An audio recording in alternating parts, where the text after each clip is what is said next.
Are you ready for something sweet? In today's video, we're going to go through how to make keed at home. This recipe is super easy to follow and you only need 4 ingredients.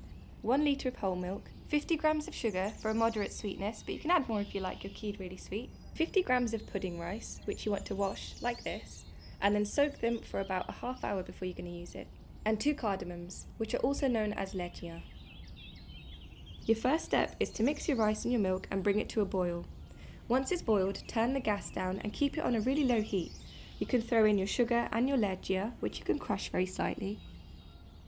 You don't want your keed to stick to the bottom, so make sure you give it a stir every few minutes. You'll need to do this for about 40 minutes. Oh, and if you like this video, a sub to the channel would be ace. You can see I've left this one on the gas for nearly an hour now, and it's just the perfect consistency.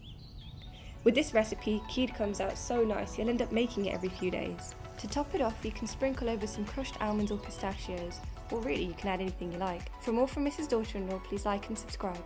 See you on the next one!